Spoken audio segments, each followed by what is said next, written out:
Water's good enough for poor folks. Alana, my daughter's future mother-in-law, said, laughing coarsely. I couldn't hide my discomfort at her vulgarity. Oh, could it be? Right after that, my daughter's sister-in-law-to-be, Raina, looked at me, her face turning pale. I just smiled slightly. I'm Sonia Rollins. Turning 54 this year. I divorced my ex-husband when our daughter, Krista, was 3. The reason for our divorce was irreconcilable differences. He wouldn't work and spent his days drinking. No matter what I said, he never changed. Naturally, our financial situation worsened. I didn't need a family like that, so I decided to divorce him. We divorced without any child support or alimony. Since then, it's been just Krista and me. I was a housewife until the divorce. When I had to raise Krista alone, I started working desperately. I couldn't leave young Krista alone at home, so I initially took on work-from-home jobs to make ends meet. Of course, life was tough. Working from morning till night, the pay was low, leading to constant saving. There were times, a day before payday, when I ran out of money and went without food. Despite the hardships, I managed to raise Krista into adulthood. With Krista becoming a working adult, I found myself with more free time and started dedicating more time to work. Leveraging my experience in simple tasks, I began creating handmade items. This eventually turned into a successful business. There's also been a change in my personal life. Krista got engaged. Not long after Krista started working at her company, she began dating a man named Nicholas. Nicholas is Krista's boss at work and is 5 years her senior. I've seen a photo of Nicholas that Krista showed me. He seemed like a fine young man. It appears Krista has learned from her father's bad example, as Nicholas gives off a serious impression. I'm delighted with the happiness Krista has found. Now, in the latter half of my life, I've decided to live as I please. That was my thought. Then, one day, Mom, I need to talk to you about something. Krista approached me after dinner. It was unusual for Krista to come to me hesitantly like this. While thinking this, I responded to Krista. What's the rush? You seem off. What's going on? Then Krista said to me, modestly, I'm going to marry Nicholas. Really? That's wonderful. Congratulations.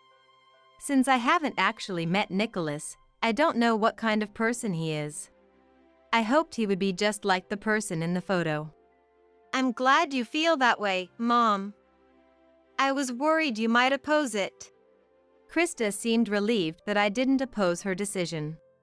Her face clearly showed relief. Then Krista made a suggestion. So, I was hoping you could meet Nicholas this weekend. It seems Krista wanted me to meet Nicholas before they got married. Considering how serious Krista is, she probably wanted to show me Nicholas's face to put me at ease. I nodded strongly towards Krista. All right. I'll meet Nicholas. I want to see what kind of person he is. Mom, Krista said, looking happy. And so, it was decided that Nicholas and I would meet. Sunday of the following weekend.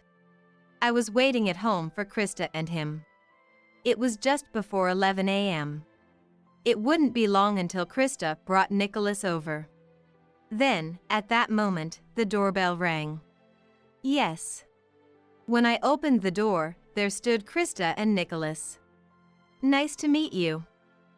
I'm Nicholas Friedman, engaged to Krista. Nicholas said, greeting me. I felt a bit relieved by Nicholas's politeness. Krista is my precious only daughter. I'm glad her partner is a decent person.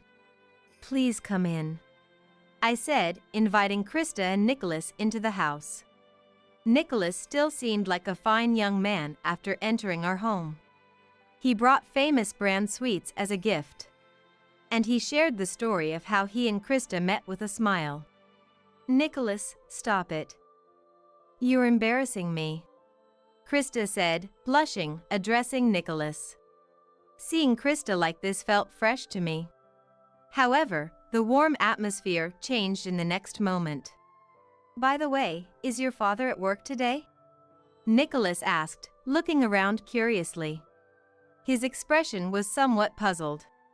I was taken aback by Nicholas's question. Glancing at Krista, she looked a bit pale.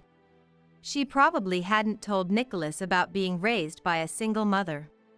Honestly, it was wrong of Krista to keep it a secret. In traditional households, single mothers often face prejudice. I braced myself to explain the situation to Nicholas. "Krista might not have mentioned it, but I'm divorced and a single mother." Nicholas's face, previously smiling, went blank for a moment. "What's wrong?" I asked Nicholas, feeling anxious. Maybe it wasn't good for me to have told him. That's what I thought. But in the next moment, Nicholas was already smiling. "It's nothing, please don't worry," he said, still smiling. "Is that so?" I said, tilting my head, puzzled. Despite being confused by Nicholas's change of expression, I didn't press further. After that, the marriage talks proceeded smoothly. Krista seemed to enjoy planning the wedding, asking, "What kind of dress should I choose? What color do you think is good for me, Mom?" With excitement. "Well, maybe a color you like?" I responded, but couldn't quite feel at ease. I couldn't forget Nicholas's expression from that moment. Nicholas's expression went blank. Perhaps his family has strict views on single parenthood. So, I asked Krista, "What did Nicholas say on the way back that day? About us being a single mother household? Maybe Nicholas is facing opposition to marrying Krista from his parents." I asked, but Krista answered with a puzzled look. "He didn't say anything special?" "Mom, aren't you worrying too much?" Since Krista said that, I couldn't ask any more. However, my bad feeling proved right. It happened one night. "Mom." As soon as Krista returned, she called out my name. Her expression was quite dark, and I asked her in surprise, "Krista, why such a gloomy face? Did something happen?" Even though I asked, Krista remained silent. It was unusual for the optimistic Krista to look so troubled. After a while, Krista hesitantly began to speak. "Actually, it seems Nicholas's family isn't too pleased about our marriage," Krista said, looking sad. "Why?" "Because we're a single mother family. They think Nicholas will struggle because we're poor and from a single parent home." That's an awful thing to say. It would be very hard to hear such things from the in-laws. I asked Krista seriously, "Did Nicholas's mother say that?" Krista nodded silently. I was outraged by the turn of events. Just because we're a single mother family doesn't mean they should assume we're poor. We've had our struggles, but now we live a normal life. I work as hard as any man. And then Krista told me something unbelievable. Nicholas's sister also said some things. "Like what?" I asked Krista. "She said we're just after Nicholas's money. That it's impossible for them to accept us as family." Krista answered, looking disheartened. Her face looked incredibly lonely. Krista must have been deeply hurt by these direct comments. It's terrible that they would say such things about me without even meeting me. I can't believe Nicholas's parents. "What did Nicholas say at that time?" I asked Krista. And I remembered Nicholas's expression when he came to our house the other day. Maybe his expressionless face was because he imagined his family's reaction. It seems his family has quite a prejudice against single mothers. I started to worry about the future. Then Krista said, Nicholas defended me. After all, I work at the same company as Nicholas, so there's no way I'd ask for money. I felt relieved. If Nicholas is on your side, that's reassuring. I found myself saying that without thinking. If Nicholas had sided with his family instead of defending Krista, I would have been worried about her future. She would probably continue to face unpleasant remarks from his family. But if Nicholas is on her side, it felt somewhat better.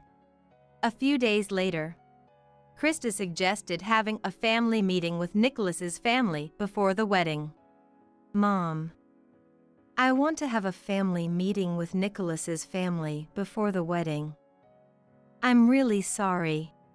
According to Krista, it was Alana's suggestion.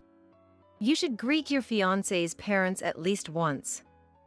Your mother has that much common sense, right? She was told. Nicholas and I couldn't exactly refuse. I'm really sorry, Krista said, apologizing and being considerate of me. For Krista's marriage introduction, we are meeting with his family. Honestly, I have no idea what they might say. I don't really want to go, but it seems right to follow through with the courtesy. It's okay, I responded with my agreement. Then, the day of the marriage introduction arrived. Krista and I went to a restaurant near his parents' house.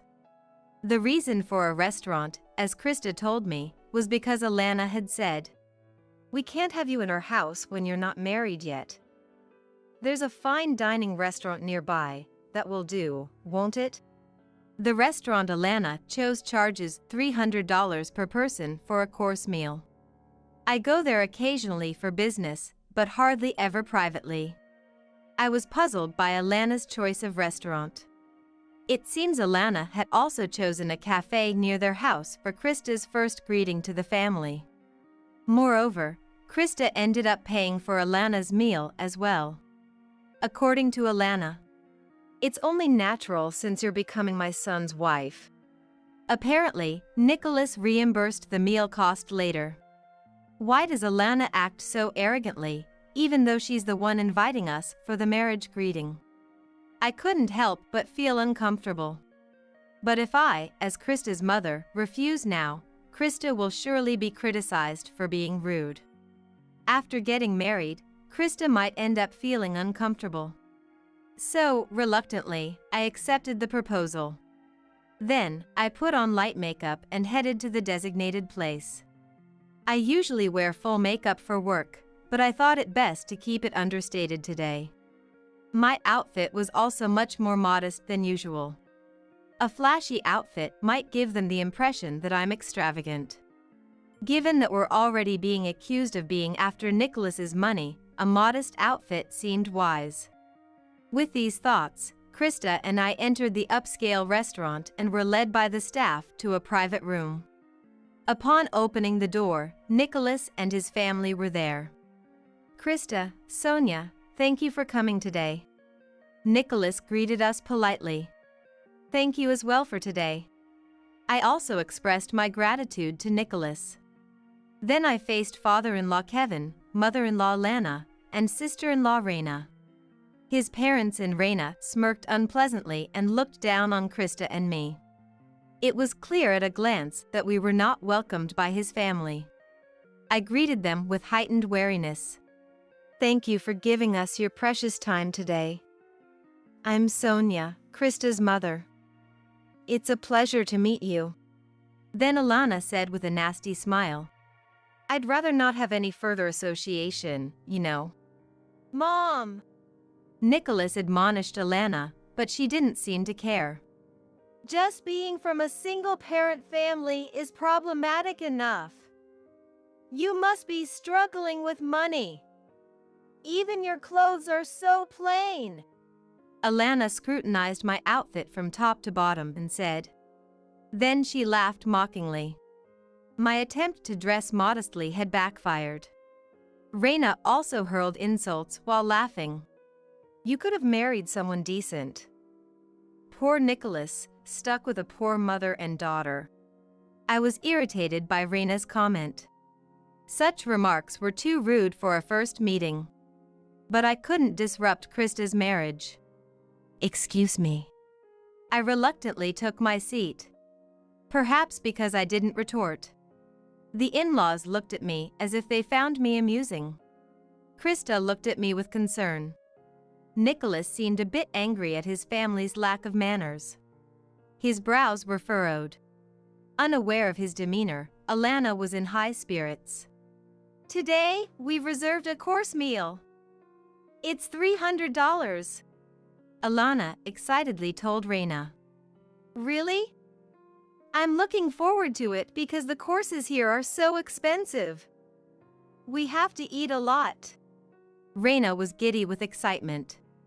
Kevin nodded happily as well. After a while, the staff brought the dishes. It was a colorful array of amuse-bouche.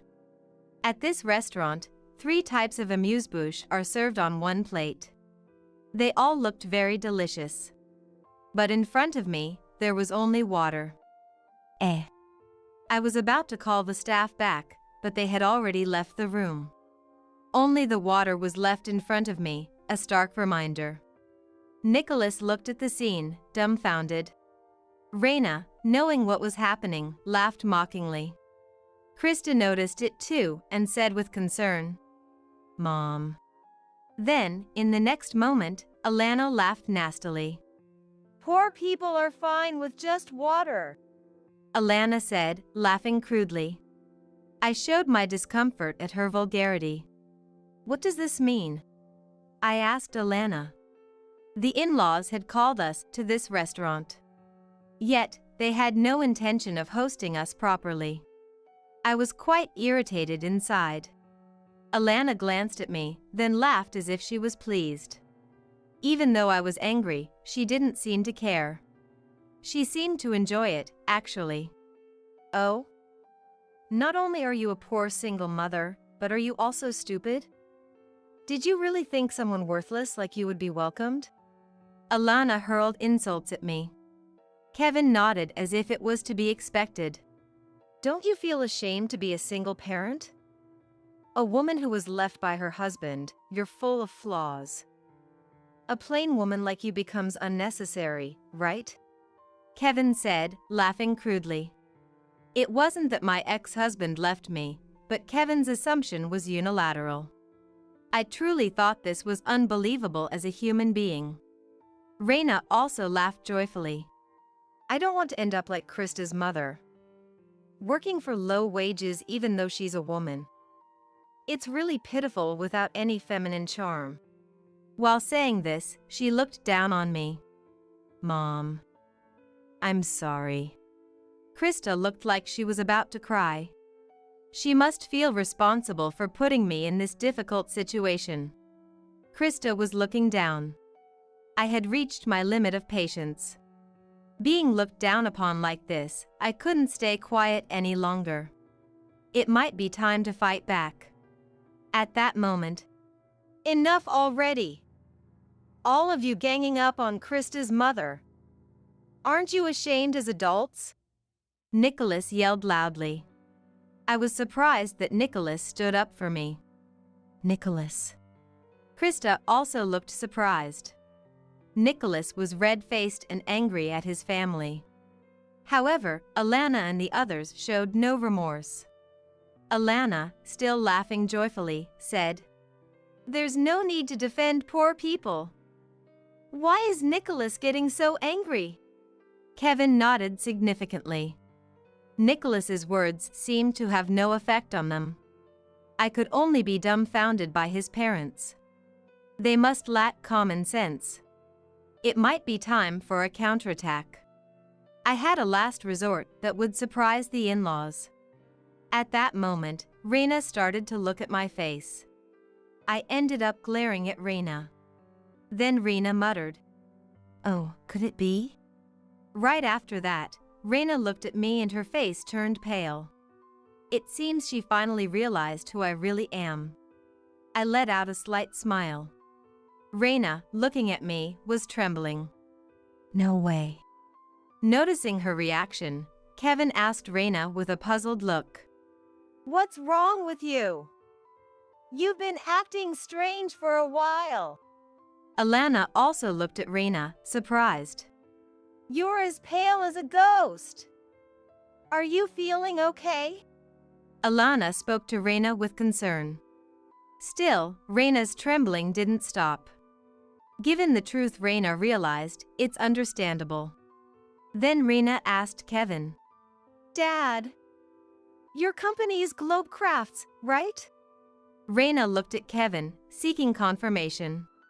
Globe Crafts is a small to medium-sized enterprise with about 100 employees. The salaries aren't comparable to those of major companies. And I am familiar with Globe Crafts. The reason I know it is because it's related to my work. Kevin said with a laugh. What's this all of a sudden?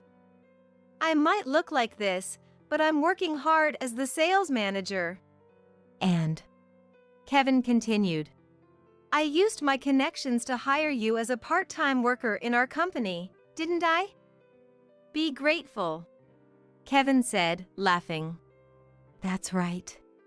Reina's face fell, looking resigned. Kevin asked Reina, puzzled. But why are you asking this? Are you trying to show off because this poor person is likely employed on a non-regular basis, and you work as a regular employee? Kevin looked down on me with a disdainful gaze. This man is about to face a dire situation. I vowed in my heart. Then Reina sighed lightly and began to speak. Dad, don't you know the company's clients? The company's clients?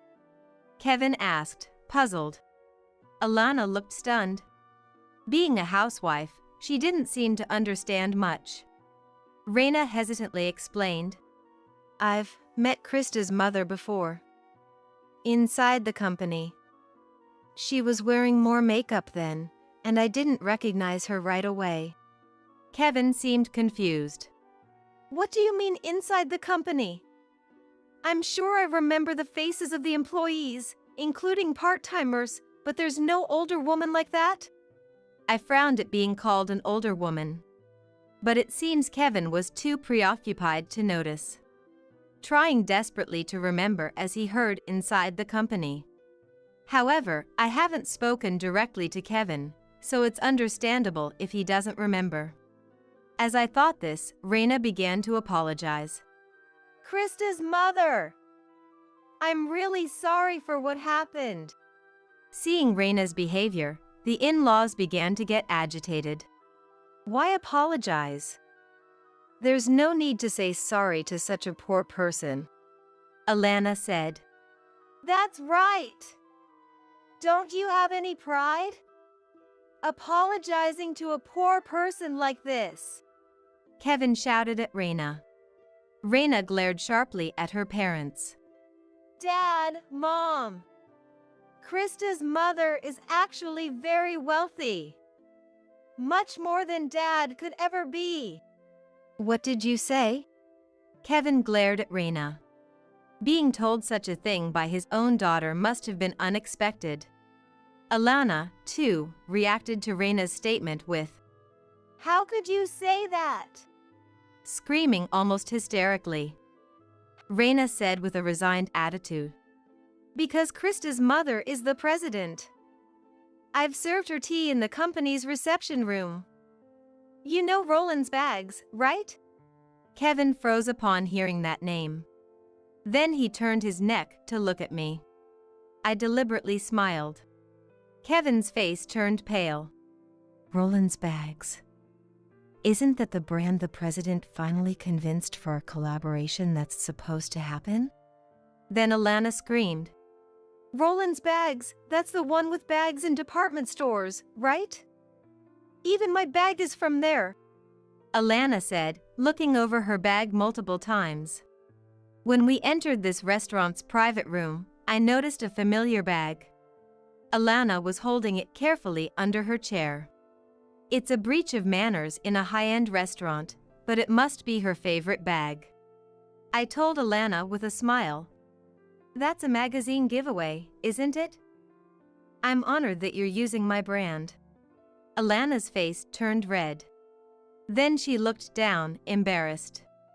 She must feel ashamed that her bag was recognized as a magazine giveaway. I took out my business card from my card holder. I am Sonia Rollins, the representative of Rollins Bags. The in-laws scrutinized the business card carefully. To think you were actually the president! Kevin was trembling as he looked at the business card. Alana looked incredulous. I watched the two staring silently at the business card and said, "We were supposed to collaborate with Globe Crafts, but it seems like that collaboration won't be possible anymore. Such a shame." Hearing this, Kevin looked disturbed.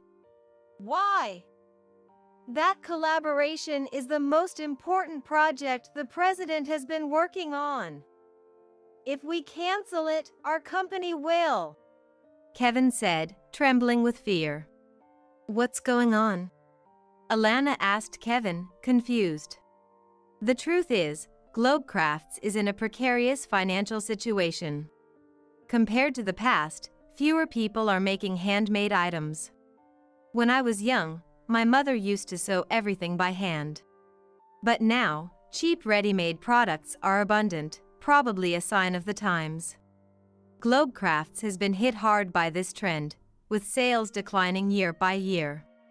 When Globe Crafts' president proposed the collaboration, he mentioned it was a strategy to turn around the company's dire situation.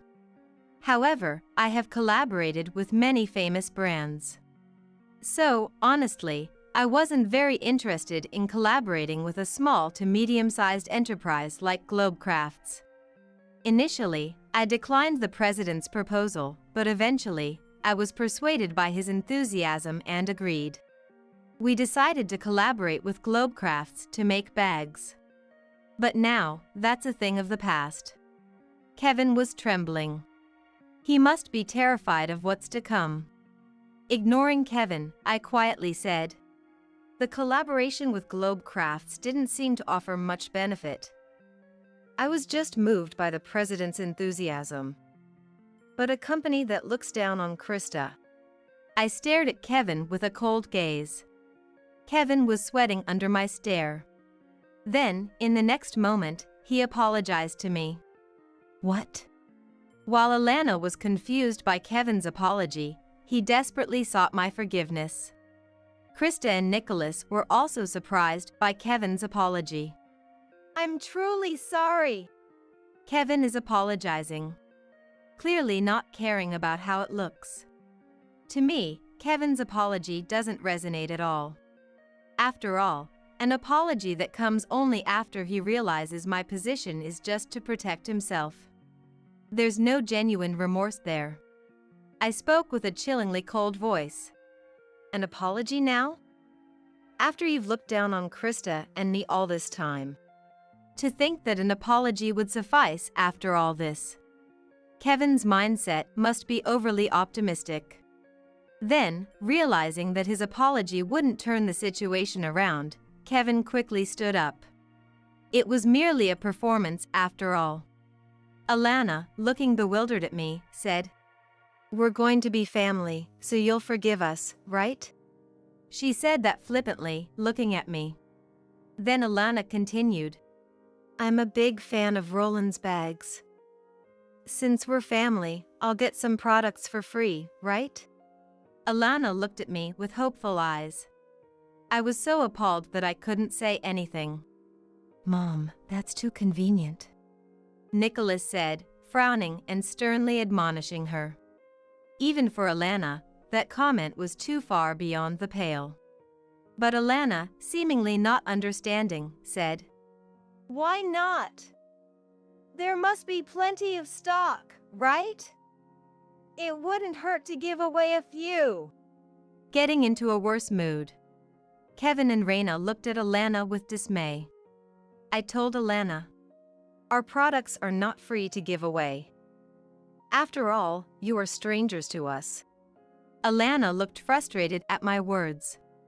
"Krista and our Nicholas are getting married, right? So we are family. A family should provide financial support." You're the president after all. Alana said this with a straight face. After all the disdainful poor-calling, this was her attitude. She clearly had no remorse. Nicholas finally lost his patience with Alana's attitude. Mom, you change your attitude just because you found out Krista's mom is the president? Aren't you ashamed? Nicholas, his face red, reproached Alana. But Alana, unfazed, laughed it off. It doesn't matter. A president must have more money than they know what to do with, right? Share a little with us. I quietly told Alana. Even if Krista and Nicholas get married, I have no intention of forming any ties with you. Alana, surprised, tried to cozy up to me. Don't say that. Once Nicholas gets married, we'll be family anyway, so giving away a bag or two. Alana was infuriating. As I was about to retort, Nicholas stepped between Alana and me. Nicholas. When I asked, Nicholas looked troubled. I knew Sonia was the president. And I kept silent, knowing my parents would bother Sonia if they found out. Kevin looked regretful at Nicholas's confession.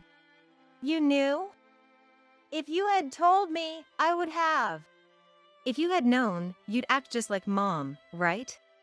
Nicholas looked at Kevin with a cold gaze. How dare you speak to your parents like that? Keep this up, and you're disowned. Kevin shouted at Nicholas. Krista was puzzled by their exchange. Nicholas sighed and declared, I'm fine with being disowned. I'll sever ties with you all. Why would you say such a thing? After all we've done to raise you. Alana, shaken, spoke to Nicholas. Kevin and Raina, stunned, stared at Nicholas. They hadn't expected him to say he'd cut ties. I want to cherish Krista going forward. I don't need a family that disregards Krista and Sonia. Nicholas! Alana collapsed in tears. Kevin and Raina stood there, dumbfounded. Being disowned by their beloved son must be incredibly hard. But that's solely the responsibility of Alana and the rest of the in-laws. Live with your regrets. I'm sure you'll struggle in the future, I said, smiling lightly. Then Krista joined in with my statement. We won't even tell you if we have children. She said this directly to her in-laws. Not being able to see the grandchild. Please, spare us that. Alana cried out in agony. Amidst this, Nicholas murmured, We're done being a family. At his words, Kevin and Raina tried to cling to us with faces about to cry. Ignoring such in-laws, Krista, Nicholas, and I left the restaurant. Afterward, I heard Kevin and Raina were fired from the company. The day after the incident at the restaurant, I told the president of Globecrafts that I wanted to cancel the collaboration.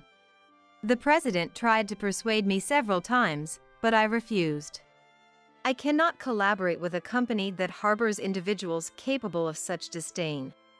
While I sympathized with the president's desire to save his company, I couldn't support a company that employed Kevin and his ilk. I explained the situation to the president. Then the president became furious. Apparently, the president has a daughter about Krista's age and couldn't forgive Kevin and Raina's actions. The collaboration with me was crucial for Globecrafts. Kevin and Raina had ruined such an important collaboration. It's understandable that the president couldn't forgive them. Kevin was already of age, and Raina was employed part-time through Kevin's connections. After being fired from Globecrafts, finding a new job would be very tough for them. And Alana was a housewife. She had already been cut off by Nicholas, their only breadwinner.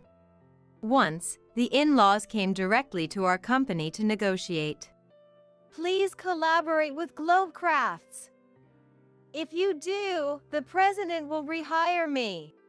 Even if not a collaboration, provide financial support. Our family is suffering, you know? Families help each other out. They both pleaded desperately. After treating people like poor people and now suddenly claiming family, it's laughable. I made it clear. Neither collaboration nor financial support is possible. Nicholas has also severed ties with you, hasn't he? Please leave now. But the in-laws wouldn't leave. But Trying somehow to cling to me. I firmly told the in-laws again. never appear in front of me again. If I see you again, I'll call the police. Perhaps because I mentioned the police, Kevin said. Please, not the police. We won't come again. And left with Alana. The in-laws' clothes were dirty. They probably weren't living well. They who had once scorned others as poor. It's purely their own fault. Apparently, Raina has since lived almost entirely shut in. Struggling to find a job and unlikely to marry. Despairing about the future, Raina barely leaves her room. Her future seems to hold nothing but despair. 3 years have passed since then. Now, Krista, Nicholas, and I live together. Ideally, as newlyweds, Krista and Nicholas should live alone. But Nicholas said, I think it's safer for Krista if she's with you in case of anything. And they decided to live with me. Nicholas, busy with work, often helps with household chores alongside Krista. I'm truly grateful. And a significant change has occurred for the three of us. One day, Krista approached me with a serious look. Mom. Worried something might have happened to Krista, I became anxious. Then, in the next moment, she smiled. It looks like I'm going to be a mom. Krista joyfully stroked her belly. That's wonderful, Krista. Congratulations. Delighted, I hugged Krista. Nicholas smiled happily beside Krista and me. I'm sure various things will happen from now on. But if it's us, we can surely overcome them. I'm also looking forward to meeting the new grandchild. Imagining our happy future, a natural smile spread across my face.